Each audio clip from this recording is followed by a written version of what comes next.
हाँ दोस्तों, मैं बात कर रहा हूँ मोहम्मद अज़हर। हम वीडियो बना रहे हैं अज़हर ब्लॉग फाइव के लिए। ये है हमारा MCB 3 पोल मिनिएचर सर्किट ब्रेकर। 3 पोल है, ये 40 एम्पेयर में है और ये यूज़ करते हैं हम डबल सेक्शन DB में। और ये RCD है हमारा 40 एम्पेयर में है ये, और 4 पोल में। और ये सेक्शन 1 के लिए यूज़ करेंगे, ये सेक्शन 2 के लिए यूज़ करेंगे, ये भी 40 एम्पेयर में। ओके, और उसके बाद हम आपको आगे ड्रेसिंग करके भी बताएंगे। और इसमें जो इसके कॉन्टैक्ट के लिए हम यूज़ करते हैं, R1 यूज़ करते हैं सेक्शन 1 के लिए, R2 यूज़ करते हैं सेक्शन 2 के लिए, और R3 यूज़ करते हैं आउटगोइंग सेक्शन B के लिए, यानी सेक्शन 2 के लिए आउटगोइंग यहाँ से निकलती है, जैसे RYB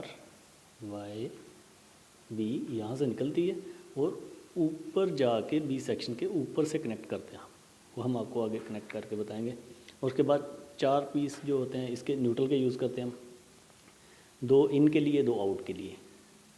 ये न्यूट्रल की 4 वायर है जो पीछे से कंपनी साथ में भेजती है DB के। और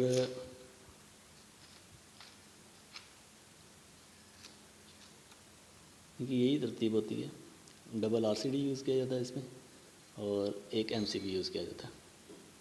RCD इसलिए यूज़ करते हैं कि अगर न्यूट्रल और फेस में फॉल्ट आएगा तो RCD ट्रिप करेगा, MCB ट्रिप करेगा। न्यूट्रल और फेस में फॉल्ट आएगा और हमारा MCB ट्रिप करेगा, फेस टू फेस फॉल्ट आएगा फिर भी MCB ट्रिप करेगा, ये MCB। और अगर हमारा अर्थ और फेस में फॉल्ट होता है, यानी वो आपस में टच कर जाते हैं, तो हमारा RCD ट्रिप करेगा। ये है रीज़न इसमें RCD यूज़ करने के लिए। और दूसरा हम जो यूज़ करते हैं MCB, वो neutral to phase short circuit के लिए और phase to phase short circuit के लिए यूज़ करते हैं।